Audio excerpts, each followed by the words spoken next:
Final ending to the third person, first part down below. Thanks, Mom, Tommy replied with a smile. Really, who spends so much on a coffee machine? Gladys wondered aloud, settling into her seat. Do you like the coffee, though? Donald inquired, clearly amused by the conversation. Yes, it's quite good. Ethel got me this smooth blend, not too strong or weak. I added some French vanilla cream to it, Gladys said. Don't worry, I didn't add anything to yours, but it's really nice. If you enjoy it, then it's money well spent, Donald replied with a smile. I like him, Gladys commented as they left the law office of Richards, Pellichet, and Jones. At their own office, Parker and Brandon Johnson were listening to a rather unlikely story from Hillary and Caitlin Monroe about why their brothers and Officer Jack Vogel had been waiting for Tommy McElroy. Eventually, Parker interrupted. Let's try this again, but this time, could you please be honest? He suggested. Caitlin and Hillary exchanged glances, but Caitlin repeated the same story. Parker and Brandon exchanged a skeptical look. Chad Monroe was being held in the Bender Police Department, while his brother Jeffrey was in the DeGard Police Department's custody. Jeffrey, initially treated at St. Elizabeth's Trauma Center for his shoulder injury, had an additional health issue discovered. A nursing assistant, mistakenly removing all his clothing, led to the discovery of an infection by a surgical nurse. After a day in the hospital, Jeffrey was transferred to the DeGard lockup, closer to the trauma center. Why can't I stay in the hospital? Jeffrey complained to Sheriff Bob Chastain. It's not life-threatening, the officer replied indifferently. Back at Clark's drive-in, Tommy and John Clark were catching up after Tommy's absence due to illness and legal matters. That blonde, the one who was dating that cop, you know, the one involved in your incident, John Clark started to say. Melinda Fontenot, Tommy queried. Yes, her. She left her job, saying she didn't want to work here if we weren't going to let you go, John explained nonchalantly. Let me go. You're not seriously considering. Tommy began. Look, those guys were up to no good, targeting my business, or rather, you, John stated firmly. If I had been in your shoes, I would have handled them the same way. Just then, Kizzy skated into her father's office and gave Tommy a tight hug. I was so scared when I heard about the robbery, she exclaimed. My heart just stopped. You can ask. Kizzy, we're in the middle of something, her father interjected. Yeah, got it, Kizzy replied, giving Tommy another quick hug before skating away. Tommy, about my daughter Kizzy, John began, his face turning a shade of red. She's taken quite a liking to you. She has a crush on me, doesn't she? Tommy asked, donning an apron. Yes, and I've told her you're married, but... John trailed off, removing his own stained apron. Welcome back, Nancy greeted Tommy as she prepared the grill for the dinner rush. Strange to be back, Tommy replied, his gaze sweeping over the parking lot and the interior. Speaking of strange, there's no one stranger than you, Nancy joked, playfully beating him to the punchline. Monica, another waitress, watched Tommy with a mixture of curiosity and awe. Tommy noticed her interest, something he hadn't seen before in his year of working with her. Monica suddenly asked, what really happened? We only heard bits and pieces about the robbery attempt and your response. All I remember is stepping outside, and suddenly two guys grab me, and a third one starts moving towards me. I had to react quickly, Tommy recounted, a familiar narrative by now. Then, I realized I knew all of them. Can you believe it? Were you frightened? Monica asked, her voice barely above a whisper. It all happened so quickly, I didn't really have time to feel scared, Tommy confessed. But afterwards, when I had a moment to sit down, the reality hit me hard. I couldn't believe I had actually been involved in something like that. Monica just stared, her blue eyes wide with a mix of shock and fascination. Focus on the customers outside, not stories in here, John reminded her sternly, causing Monica to quickly skate back to work. You're like a hero, Tommy McElroy, Nancy teased, mimicking Monica's awestruck tone. Enough of that, Tommy replied with a smirk, returning to the routine tasks of the fast food job. John spoke to Tommy in a low tone. Next time, just hand over the money. Nothing in that bag is worth risking your life for. Tommy nodded, choosing not to mention that the attackers weren't after the money. Seriously, Tommy, it's not your money. Just give it to them if it happens again, Nancy advised quietly after John had left. Meanwhile, Teresa White was feeling triumphant outside an apartment building. She had successfully completed her other deliveries and had finally spotted the target's metallic gray Lexus, with a red Lexus parked behind it.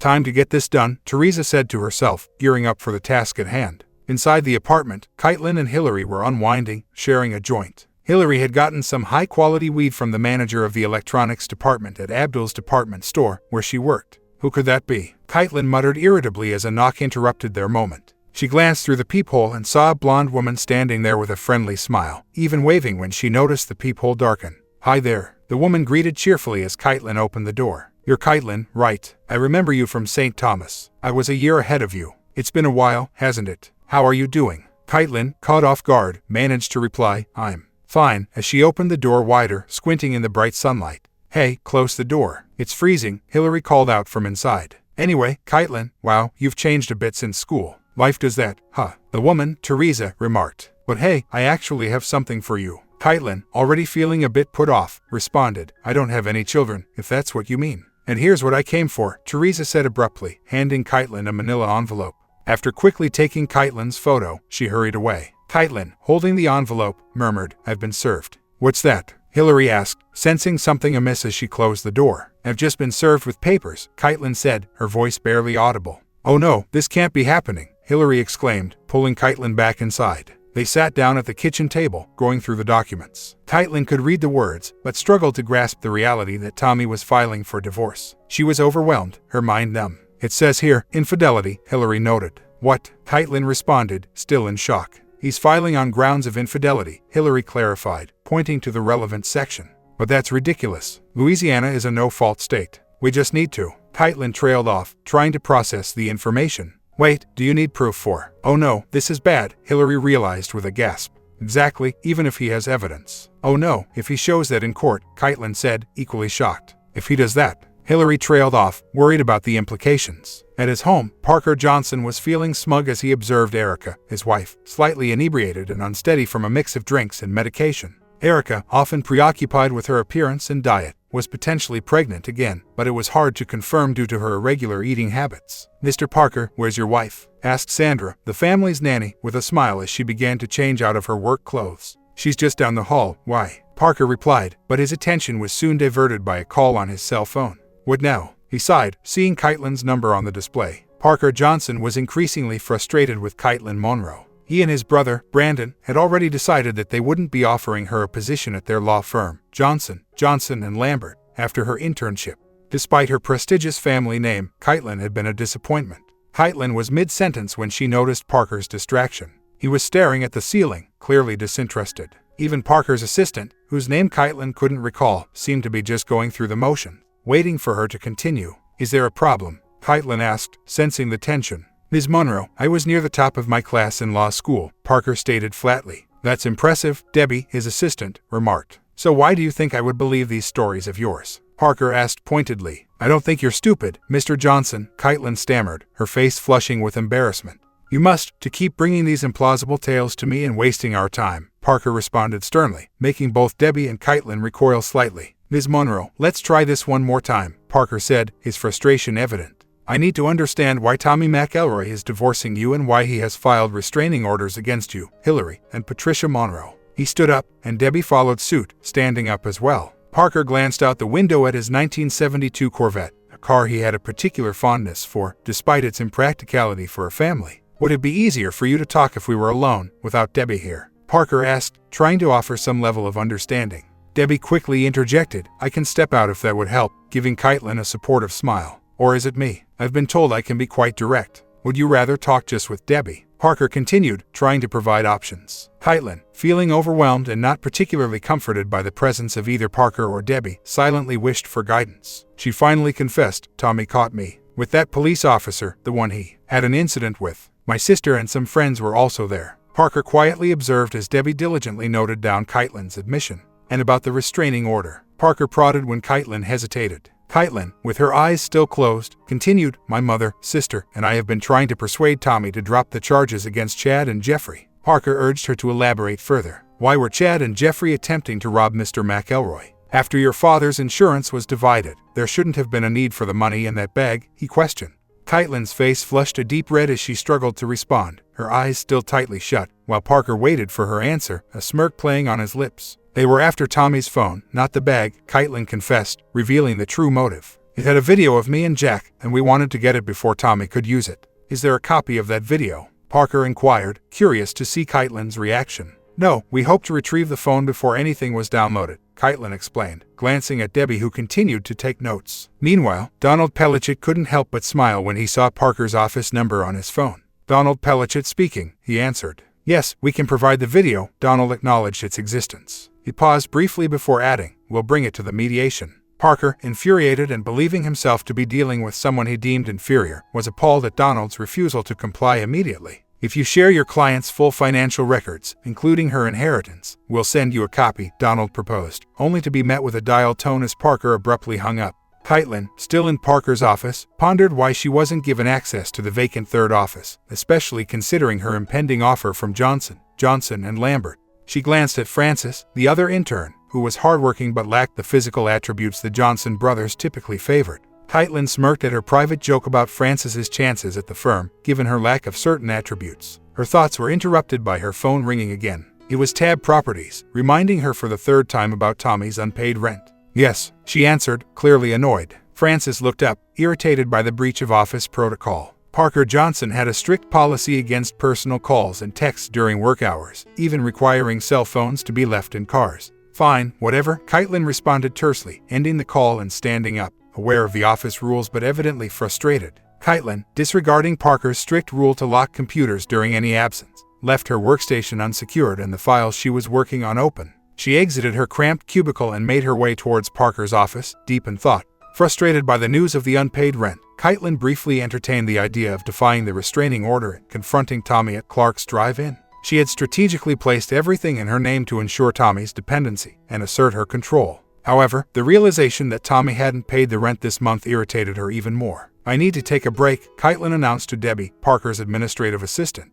Break time is at 3:30, Debbie responded, distracted by her online game. I'm not asking for permission, Caitlin retorted sharply and stormed out. Parker, noticing her departure, questioned, where's she going? She said she's taking a break, Debbie replied, making sure to accentuate her posture for Parker's attention. A break, Parker repeated, appearing unconvinced. At first a guard bank, Caitlin impatiently waited for the teller to prepare the check covering the overdue rent and the additional late fees. She muttered to herself, annoyed by the inconvenience Tommy had caused her. At Tab Properties, Anita Sanchez accepted Caitlin's payment without mentioning that she was just about to file an eviction notice against her. Ma'am, Anita called out as Caitlin headed for the door. What? Caitlin responded, not really interested. In the future, if the payment will be late, please inform us. We can make arrangements, Anita suggested. Caitlin, however, left without responding, prompting Anita to mutter B under her breath and cancel the eviction notice process. Instead of returning to the office, Caitlin decided to go straight to her apartment.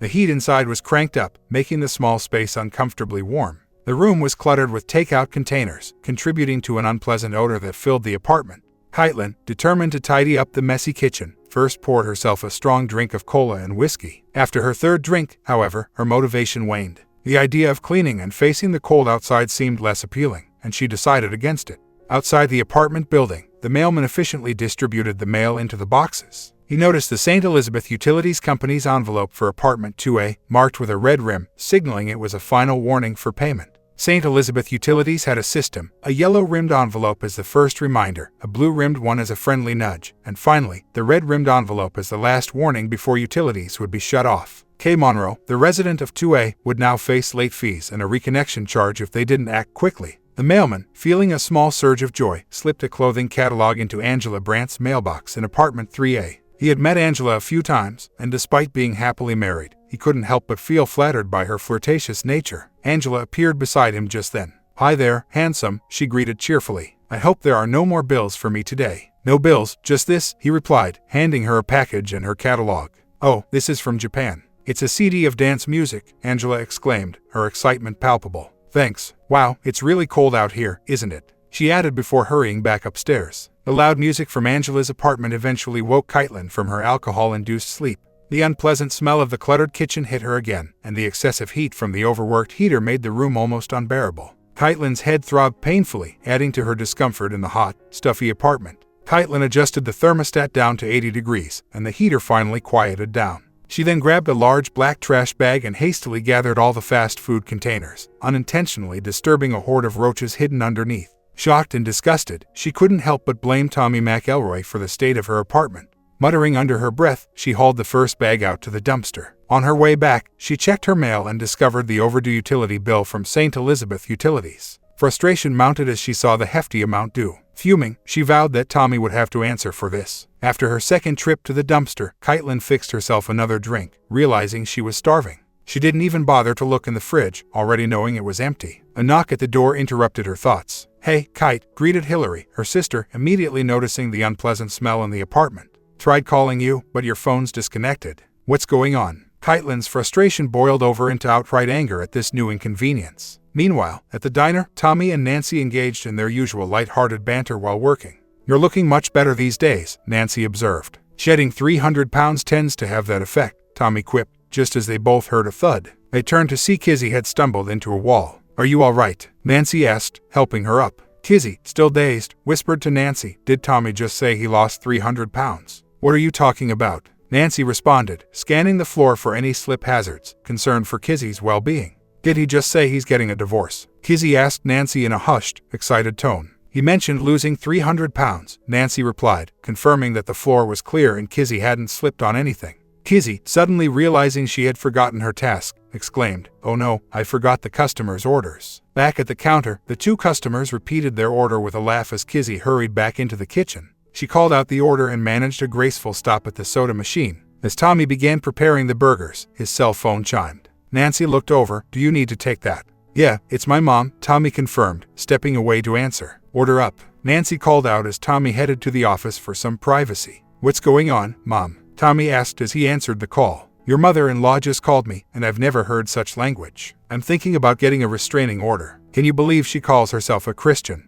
Gladys vented. Before she could continue, Tommy asked, what did she want? She was complaining about unpaid bills. I told her it's not your responsibility anymore since you don't live there, Gladys explained. I'm really sorry you had to deal with that, Mom. I'll talk to Mr. Pellichet about it tomorrow, Tommy assured her. Gladys continued her rant about Caitlin's behavior. Tommy patiently listened, nodding as Nancy peeked into the office. He gestured a yak-yak motion with his hand, and she smiled, understanding the situation, and left him to his conversation. Mom, I really need to get back to work, okay? Tommy gently interrupted her after a few minutes. Oh, I know, Mom. I love you too. I'll see you in a few hours, Tommy said, ending the call with his mother's cautionary words about overworking. Any man who's good to his mom is a good man, Nancy remarked, heaping an excessive amount of chili onto a bun. Who's that for? Tommy asked, noticing the absence of waitresses. For me, Nancy confessed, adding 2 pattas to her creation. Thought you were doing Weight Watchers, Tommy queried. Yeah, and I'm starving, Nancy replied, quickly devouring half the burger. Easy there, chew your food properly. Might help you feel full quicker, Tommy advised, half jokingly. Nancy responded playfully, why don't you chew on this? And jokingly presented her backside to him. Looks like enough to feed a family, Tommy quipped, watching Teresa enter with a load of trays. Nancy laughed off the comment, finishing her burger. Shame about Melinda leaving, right? She then mentioned. Yeah, it's always tough to lose a good worker, Tommy agreed. Over at Johnson and Lambert, Donald Pellichet arrived for a mediation meeting, aware that Parker Johnson had likely scheduled it as a power move. Let him provide the coffee and bagels, Donald remarked to Ethel Youngblood, his receptionist, with a smile. Don't forget your green tie, Ethel reminded him. He chuckled at the advice. I'm so glad Penny hired you, he told her. Or you'd never have met my mom, right? Ethel responded, playing along. In conference room C, Parker, Debbie, Caitlin, and Patricia Monroe were already seated, waiting. Donald knew Parker's tactics well. If they arrived early, Parker would still make them wait. Donald aimed to arrive just after the scheduled time to minimize the wait. Patricia Monroe was whispering firmly to Caitlin, insisting on the importance of dropping the charges against her brothers, showing her agitation over the situation. At 10:02 a.m., Cindy St. George, the firm's receptionist, knocked on the conference room door before opening it. Parker Johnson stood up, visibly annoyed by the interruption, but his annoyance quickly turned to confusion as a group of people entered. 4 women in dark business suits entered first, followed by 2 young men in similar attire, wheeling in a cart with a TV set and a DVD player. Parker watched, puzzled, as they set up the equipment. Ethel Youngblood, dressed in a professional outfit with a dark green blouse, walked in next, accompanied by Donald Pellichet and Tommy McElroy, both donning dark suits with dark green ties. Parker, unable to contain his confusion, demanded, "What is all this about?" Donald Pellichet responded calmly, "We're here representing Mr. McElroy. You did expect him to have legal representation, right?" "Yes, but this," Parker began, his frustration evident. Donald introduced Stacy and Tracy Vickers, forensic accountants, who had prepared detailed analyses of the financial aspects of the marriage, including undisclosed Caribbean accounts opened by Caitlin Monroe and Patricia Monroe. Patricia reacted with a gasp at the mention of the accounts, while Tommy allowed himself a small smirk. Donald continued, explaining that the accountants had also projected Caitlin's potential earnings for the next 3 years, assuming she passed the bar exam. Caitlin, feeling challenged, snapped back, affirming her confidence in passing the exam. The twins began to distribute the folders filled with their findings, signaling the start of a detailed and perhaps contentious mediation process. Donald Pellichet continued to introduce his team, pointing out Ms. Leanne Dumas, a young-looking computer forensics expert. Her youthful appearance, complete with braces, contrasted with her professional expertise. She was prepared to testify about the video's authenticity, which was key evidence of Kaitlyn's adultery. Patricia Monroe, hearing about the adultery for the first time, shot a disbelieving look at Kaitlyn, who flinched but avoided her mother's gaze. Donald then introduced his paralegal, Rebecca Montoyas, who had assisted with legal precedents for the case. He also acknowledged Ethel Youngblood, his administrative assistant. Parker Johnson inquired about the two men standing by the television. Donald explained they were Ben Skoltz and Trevor Williams, its specialists responsible for displaying evidence and recording the meeting. Growing impatient, Parker urged the meeting to start. Donald, however, made a pointed remark about the lack of hospitality typically offered in such settings, which prompted Parker to instruct Debbie to arrange for refreshments. Kaitlyn, sitting across from Tommy, noticed how at ease he seemed, especially while interacting with Rebecca Montoyas. She felt a wave of anger as she observed them, particularly because Tommy hadn't acknowledged the blouse she wore, a gift from him. Kaitlyn's jealousy flared as she glared at Rebecca, perceiving her as a threat to her claim over Tommy. Shortly after, Parker decided to give Debbie a modest raise for her quick thinking in involving Francis DeSalvo, another associate, to help with the preparations. Parker, visibly frustrated, was about to start the proceedings when Donald interjected, requesting that all non-essential attendees, including Patricia Monroe, be excused from the room.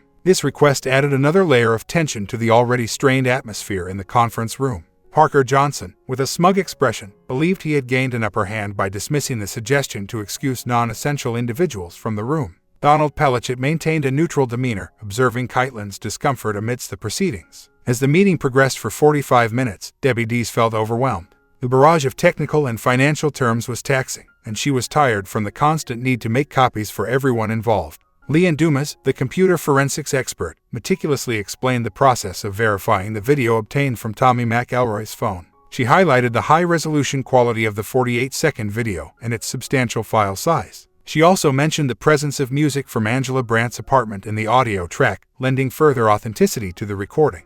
Leanne then handed over 2 copies of the video to Parker, one for his records and another for his client, along with a signed statement affirming the integrity of the transfer process, witnessed by a police officer. Donald Pellichet asked Parker if he needed any further proof, but Parker, feeling the pressure of a full bladder, just wanted to proceed with showing the video. Kaitlyn, in a state of panic, pleaded with her mother, Patricia, to leave the room. Patricia, however, refused to budge. In a moment of desperation, Kaitlyn abruptly left the room, unable to face the impending exposure of the video. Parker, caught off guard, didn't know how to react. Tommy, witnessing the scene, felt a fleeting impulse to go after Kaitlyn, a remnant of his years of caring for her. But the weight of their strained relationship and the current circumstances held him back, reflecting the complexity of his feelings in this challenging situation.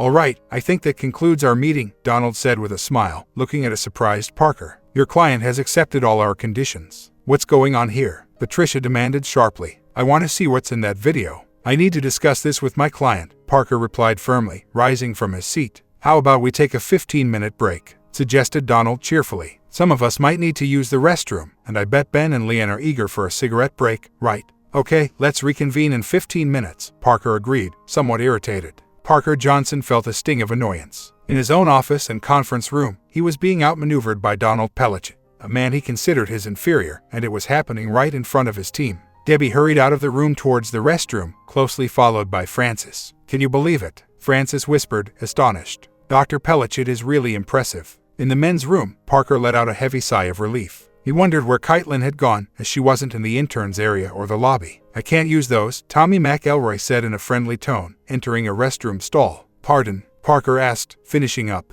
"The urinals. I can't use them," Tommy explained, closing the stall door. "Why not?" asked Parker, curious. "Got a back injury at work, so my doctor advised against lifting heavy things," Tommy joked. Parker couldn't help but chuckle at Tommy's humor. Tommy then allowed himself to feel a sense of loss. He recognized the blouse Kaitlyn was wearing, a red silk blouse that complemented her features. But today, Kaitlyn seemed different. Her usually vibrant appearance was replaced by a look of sadness and exhaustion. Her hair appeared unkempt, and her eyes, usually bright, seemed dull and swollen. Yes, Kaitlyn's blouse enhanced her figure, but it also highlighted her noticeably changed appearance, leading Tommy to briefly wonder if she might be expecting. "Everything okay in there?" called Donald's voice. "Yeah," Tommy replied, sounding resigned. "I've always disliked handling divorce cases," Donald shared with a heavy sigh. "It feels like a loss for everyone involved, no matter the outcome." In the women's restroom, Kaitlyn was lost in thought in one of the stalls. The reality of her situation was sinking in. Tommy, the man she had underestimated, had initiated a divorce. She pondered if her colleagues Parker or Brandon might offer her a job, especially after they had recently hired Frances. Caitlin feared that Tommy might expose her personal indiscretions with others, which would be humiliating. In her mind, Tommy was never meant to be a permanent fixture in her life. He was more of a temporary comfort, a distraction while she waited for someone else. But her plans were disrupted by unforeseen events, including the loss of her father. Others had stepped in to fill various roles in her life, each with their own motivations and expectations. Her interactions with them, including Jack, were complicated and fraught with various exchanges of favors and expectations. Jack, in particular, had his own reasons for being involved with Caitlin, fueled by his dislike for Tommy and his desire to assert dominance in ways Tommy never did. Caitlin had always seen Tommy as someone temporary, someone to provide for her until it was convenient to move on. But now, Tommy was resisting, challenging the situation in ways she hadn't anticipated. Interrupting her thoughts, Frances' voice called from outside the stall. "Kai, Ms. Monroe, are you there? Mr. Johnson is waiting for you." "It's over," Caitlin replied emotionlessly. She flushed the toilet, despite not having used it, and stepped out of the stall, ready to face what was waiting for her outside. The brightly lit bathroom, adorned with floor-to-ceiling mirrors behind the sinks, reflected an image that made Caitlin pause. She barely recognized herself. The woman in the mirror looked drastically different, with unkempt blonde hair and a noticeably altered face. Feeling dizzy and on the verge of collapsing, Caitlin was grateful when Frances quickly reached out to steady her. "Ms. Monroe, are you okay?" Frances asked with genuine concern. "Do you need assistance?" Caitlin, gasping in shock, looked again at her reflection in the mirror. Frances, sensing Caitlin's distress, stepped back, giving her space. Caitlin, trying to regain her balance, moved towards a sink. She splashed some cold water on her face, momentarily forgetting about the makeup she had carefully applied earlier. "Forget it," she muttered bitterly to her reflection.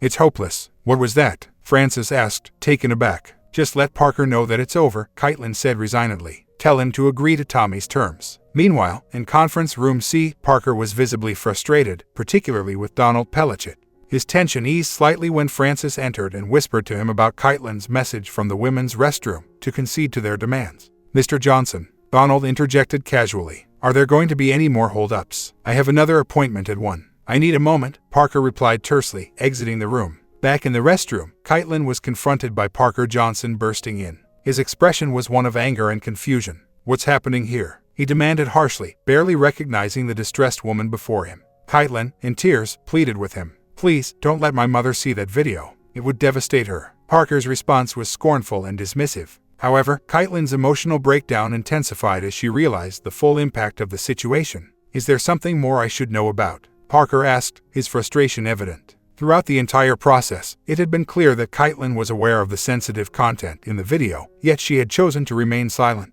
Time and again, during their meetings, she had kept the details to herself. "It involves me, Jack, and my siblings," Caitlin managed to say before she was overcome with nausea, rushing to the sink. Cindy St. George entered the restroom at that moment and was surprised to see Parker there. "I'm just leaving," Parker said abruptly, clearly disturbed by the situation. He glanced at Caitlin with a mix of emotions before leaving the restroom hastily. "You okay?" Cindy asked Caitlin, concerned by her distressed appearance. "I'm not okay," Caitlin confessed, breaking into tears. Despite the smell of cigarettes on Cindy, Caitlin was grateful for her comforting embrace. She wished she could remember Cindy's name. The girl was always so friendly and cheerful to her. "Remember, even the worst day is just 24 hours, Cindy said, trying to comfort her. "Just focus on getting through 1 hour at a time." "Excuse me, I need to use the restroom," Cindy said apologetically, rushing to a stall. "Thank you," Caitlin whispered, splashing her face with water again before leaving the restroom with her purse. Meanwhile, Tommy and Donald were discussing the aftermath of the divorce as they awaited the transfer of funds.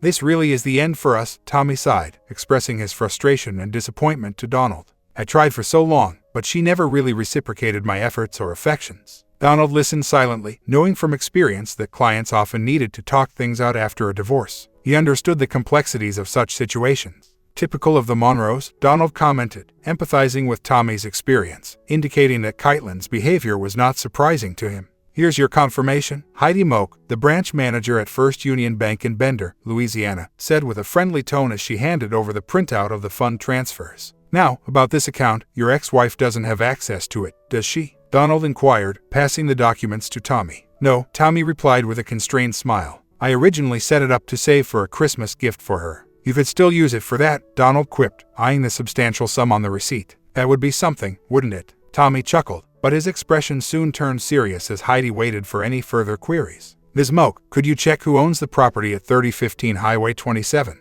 Tommy asked. 3015. Let me check, Heidi responded and walked away to look it up. What's at 3015? Donald inquired. Do you like po' boys? Tommy redirected the conversation. Po' boys? Absolutely, there's a great spot in Jack's Creek, Donald said. Mama's place, right. They're delicious, Tommy agreed. But there's a new place opening soon called Tommy's. It's going to be even better. As Heidi returned, Tommy's attention refocused. It seems we hold the lease on that property. Were you aware of that? Heidi inquired. I had an idea, Tommy admitted. What would you say to an offer of $50,000 for it?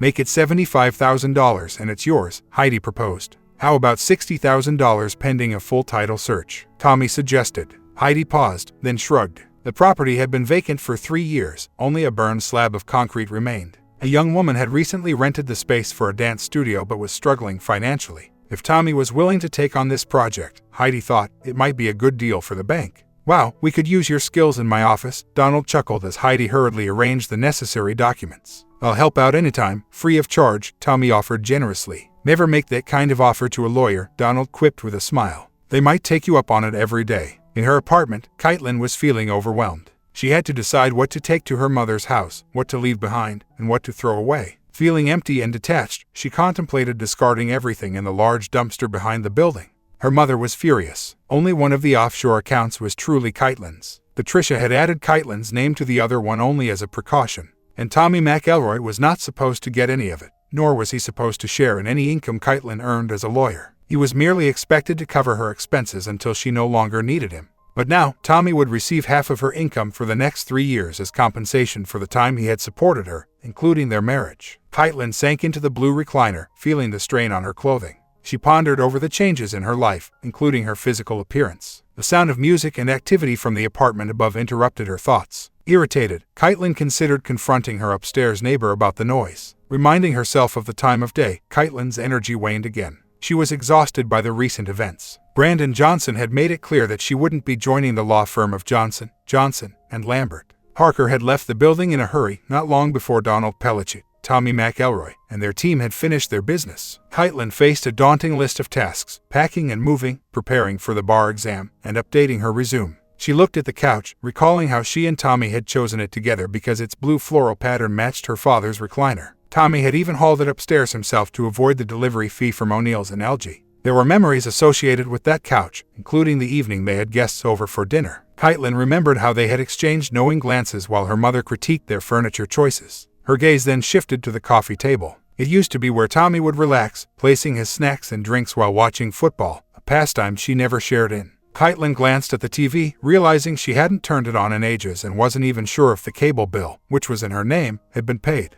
Noticing Tommy's key in the unopened cable bill on the kitchen counter, she pondered why he would pay for it when everything was in her name. With the music continuing to play loudly from above, Caitlin moved to her bedroom to start packing. She reached for her jewelry box on the dresser, accidentally knocking something behind it. Cursing, she struggled to reach behind the heavy furniture, finally managing to retrieve the item. It was Tommy's thick wedding band, with their wedding date and the word forever inscribed inside. She glanced at her own wedding and engagement rings, still on her finger, and then back at Tommy's plain band. Why, Tommy, she whispered, her voice filled with sorrow. In his modest office at the diner, John Clark sighed deeply. He looked across at the young man sitting before him, offering a resigned shrug. Guess you might be thinking of moving on now that you're single. John finally asked. No, sir. My roots are here, my family's here, Tommy replied. I just felt it was time to start doing things for myself, you know. John gave a wry smile. I'd say it's not easy, but you're well aware of that. And now, I suppose I'll be relearning how tough it is, won't I? You could consider Nancy or Harvey for the manager position. They'd both do a great job, Tommy suggested. Tommy was startled when his cell phone vibrated. He had set it to silent during their meeting at Johnson, and Lambert and hadn't switched it back. Who's calling now? He wondered aloud, seeing Caitlin's number. The only way to know is to answer, John said. No way, Tommy responded, standing up. She knows there's a restraining order. Meanwhile, Caitlin, in her apartment, fought back her anger when she heard Tommy's voicemail message. Instead of hanging up like she usually did, this time she waited for the beep. Tommy, she started when the beep sounded. Why did it have to be like this? You were just supposed to. Her words trailed off into sobs, and she hung up. Tommy listened to the peculiar message 3 times before shrugging and deleting it. At her dance studio, Henrietta stood reflecting on her surroundings. She had received notice from the bank that they sold the property to a new investor. This investor had already sent her a letter from the law offices of Richards, Pellicci, and Jones about renegotiating her lease, along with plans for an additional structure next to her studio. The upcoming negotiations for the dance studio lease were set for the 7th, a number often associated with luck, but Kizzy wasn't feeling very fortunate. Coincidentally, it would also mark Tommy's last day working at Clark's Drive-In. Feeling reflective, Kizzy played Haydn's Cello Concerto No. 9 in C minor and started dancing in the middle of her studio. She became one with the music, moving gracefully to the rhythm of the strings and the melody of the cello. Caught up in her dance, Kizzy was startled by a voice praising her performance. She quickly turned, but there was no one there. Her class soon arrived, full of energy and chatter. "Good to see you too, monkey," Kizzy greeted one of her students affectionately by her nickname. "Hi, she may not know the days of the week, but she sure knows when it's dance class," Julie Chambly, a former schoolmate and mother of one of the students, joked. Turning to the children, Kizzy asked about their practice, though she knew their likely response. "I need to dance," one of the children, Casey, responded simply. Kizzy led the girls through warm-up exercises, offering encouragement and guidance. She introduced some new dance steps and was impressed when Casey watched and then replicated them perfectly. And again, Kizzy instructed, admiring Casey's ability to mimic the sequence flawlessly. She called Tipton, a shy student, to the front. "Yes, ma'am," Tipton asked, her blue eyes wide with apprehension. Kizzy demonstrated the first step, encouraging Tipton to follow. She was pleased to see Casey joining in, synchronizing her movements with Tipton and Kizzy. "Got it?" Kizzy asked Tipton, suppressing a chuckle as Casey nodded eagerly. "Okay, let's try again," Kizzy encouraged, noting Tipton's improved effort. Though the girl still made mistakes, she was clearly trying harder, which was what mattered most. "All right, let's add the new steps to what we've already learned. From the top," Kizzy instructed, leading the dance class through the routine. "Thank you, girls. See you next Tuesday," Kizzy announced as the class wrapped up. She sighed softly, hoping for the best, as the girls resumed their lively chatter and laughter. Tipton's mother approached Kizzy, thanking her warmly and expressing appreciation for her teaching skills, especially with Casey. As they left the studio, Tipton's mother whispered a less than kind remark about one of the students to her daughter. One of the students curiously inquired about the construction happening nearby. Kizzy, masking her concern with a smile, admitted she wasn't sure but noted the progress. Julie, guiding a reluctant Casey and an excited Andrea, called out a thank you as they departed. Alone in the studio, Kizzy danced to a Schubert piece, then turned off the lights, locked up, and headed home. "Hi, sweetheart," greeted her mother upon her arrival. "Hi, where's Dad?" Kizzy asked, noticing John wasn't in his usual spot. "He's training Tommy's replacement." "And let's not talk about Tommy," Sabrina, her mother, advised in a hushed tone, mimicking John's frustration over Tommy's departure. Kizzy tried to defend Tommy, but Sabrina interrupted, laughing and acknowledging that they were all aware of Tommy's contributions. "He's just upset. He saw Tommy like a son and hates losing him," Sabrina explained.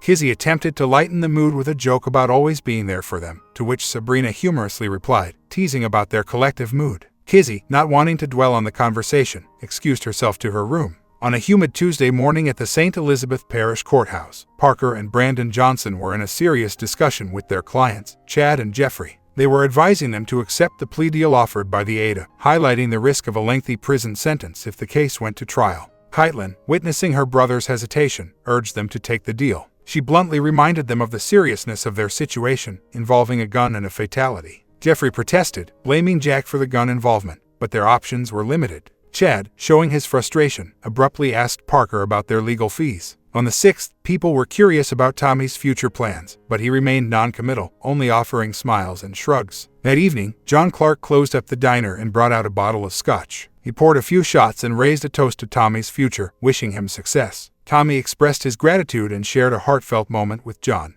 Kizzy, emotionally affected by the occasion, struggled with the scotch and was visibly upset. She admitted to Tommy that she didn't want him to leave and was reassured by his comforting words. After heartfelt goodbyes and a surprising quick kiss to Kizzy, Tommy left the gathering. John, seeing Kizzy's emotional state, offered to drive her home, joking about her ability to drive herself. The next morning, dressed professionally, Kizzy declined her father's offer to accompany her and drove herself to the law offices of Richards, Pellicet, and Jones. There, she was greeted by the receptionist, Ethel Youngblood, who engaged in friendly conversation until Donald Pellicet was ready to see her. "Hello, the owner hasn't arrived yet, but I didn't want to keep you waiting. Would you like some coffee while you wait?" Donald offered Kizzy in a friendly manner. "Oh, no thank you. Coffee makes me too jittery, especially when I'm already nervous," Kizzy replied. "Nervous? What's there to be nervous about?" Donald inquired, taking a sip of his green tea. "How about trying some green tea instead? My girlfriend got me into it. I add a little local honey, great for the immune system. Would you like a cup?" "Sure, that sounds nice." Kizzy accepted the offer. Donald chatted casually, mentioning the new owner's tardiness and how it didn't bother him since he was being paid for his time. Ethel then handed Kizzy a cup of green tea. Just then, Tommy entered the room with a coffee in hand. "Tommy," Kizzy said, surprised, causing her to drop her cup, which shattered on the floor. "Oh no, I'm so sorry," she exclaimed, visibly upset.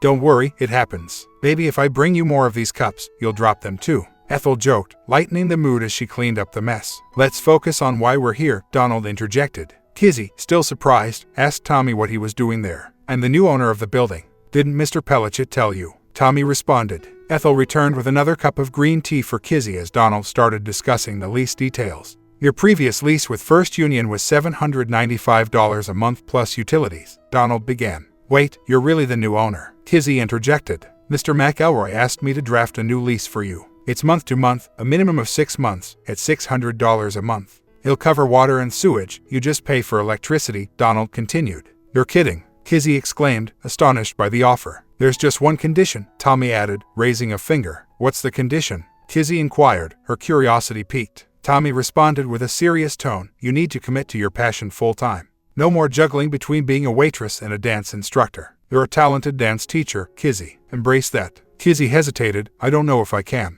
"I've seen you dance, Kizzy. You're incredibly talented," Tommy insisted, cutting off her doubts. "And you're teaching, you have a gift. The way you helped that girl, with such kindness and patience, it was inspiring." "But, Tommy, I'm not sure," Kizzy repeated, still unsure. "By the way, where does Kizzy come from?" Tommy asked, changing the subject briefly. Kizzy explained, "My Uncle Tony used to call me Dizzy Kizzy Coo because I was always dancing around. It just stuck, and it's better than my real name, Henrietta." "Yeah, Kizzy suits you much more," Tommy agreed. Kizzy, a bit puzzled, asked, "How did you even know my real name?" "It's on the lease," Tommy replied. Kizzy laughed at her oversight, then her expression turned anxious again. "But what if I fail?" She voiced her fear. "What if you fail?" Tommy echoed her words. "Then you go back to being a waitress at your dad's restaurant. But at least you tried. Everyone's afraid of failing at something." Kizzy turned to Donald, who simply shrugged, sipping his tea. "I'm not just some mediocre waitress," Kizzy defended herself. "Kizzy, please, just give it a chance. You never know unless you try," Tommy urged her. "And about failing, remember, I've had my fair share of setbacks too." "Like what?" Kizzy asked, skeptical. Tommy simply replied, "Kaitlyn," implying his past relationship as an example. "Oh, that relationship was doomed from the start," Kizzy scoffed. "She's only committed to herself. Anyone else is irrelevant." "But I gave it my all," Tommy countered. "Have you ever taken a chance like that? Can you say you've thrown yourself fully into something?" "All right, fine. I'm all in," Kizzy declared, though her confidence wavered. "You're sure?" Tommy pressed, noticing her uncertainty. "What if I fail? What if everything goes wrong?" Kizzy's worry resurfaced. "If that happens, you can work with me," Tommy reassured her gently. "You can help out at my place next door. But you're not going to fail, Kizzy. You're too talented a dancer for that." "Next door, that's what's being built?" Kizzy asked, surprised. "Yep, Tommy's Po' Boys, opening tomorrow," Tommy said with a smile. "Lawyers eat free, but only the first one." "Hey, what if I'm the second lawyer?" Donald joked. "Now, let's get these papers signed. Have you ever been to Bombay Cafe?" Tommy changed the subject. Kizzy quickly signed the papers, followed by Tommy, with Ethel notarizing everything and handing out copies. "Thanks again, Mr. Pellichet." "Sorry about the cup," Kizzy said, shaking his hand. "It's fine," Donald shrugged. "Those cups are ancient. Bought them at a garage sale when I was starting out."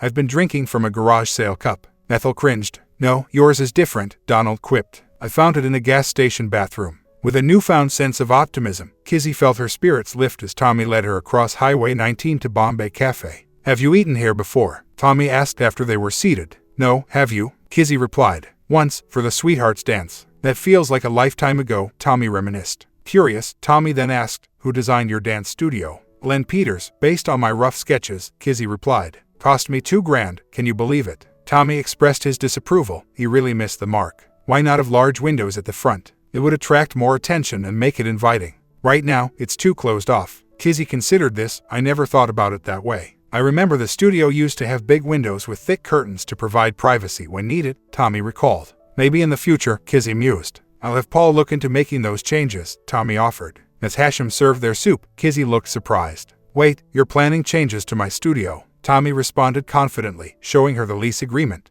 "It's my building, after all." Kizzy playfully rolled her eyes. "Oh, whatever." Leaving the restaurant, Kizzy remarked, "That was really nice." With a glance towards the future, Tommy mentioned, "My divorce should be final in about 90 days. Maybe we can come here again then." Kizzy, half joking, half serious, asked, "Are you asking me out?" As your landlord, just reminding you rent is due on the 1st, Tommy replied with a smile as he got into his car. Tommy McElroy, you didn't answer my question, Kizzy called out, but he was already driving away. Epilogue. John Clark actually smiled when Kizzy handed in her 2 weeks' notice. He asked about her plans to move out. Kizzy replied with a confident grin, never. The Pine Grove Assisted Living Facility noticed that Kizzy's School of Dance had expanded its availability to 5 days a week, leading them to propose scheduling dance classes for their more active residents. Tipton's mother, intrigued by the new schedule, asked Kizzy during one of the sessions, do you also teach ballroom dancing? Glenn and I went to Foxtrot's Lounge recently, and it looked like so much fun. We'd really love to learn. Kizzy responded with enthusiasm, absolutely. I have ballroom dancing classes every Wednesday and Friday, from 6 to 8 in the evening. Tipton, curious, inquired, what's ballroom dancing? Kizzy demonstrated with a graceful twirl, delighting one of the students. Tipton, excited by the prospect, asked her mother, can I join those classes too? Only if you promise to practice your ballet more, her mother replied, setting a condition. Meanwhile, at Tommy's restaurant, Kizzy, dressed in her dance attire, burst in energetically. Don't worry, you'll get your rent on the 1st, buddy boy, she exclaimed to Tommy before quickly returning to her studio. Watching the scene, Rod Cole, a colleague of Tommy's, asked him, what was that all about? Just as he called out another order. That, Tommy replied with a laugh as Irwin picked up the order, was a woman acknowledging that a man was right. But, of course, she still has to make it seem like I'm wrong. My comment, what do you do when your wife is sleeping around?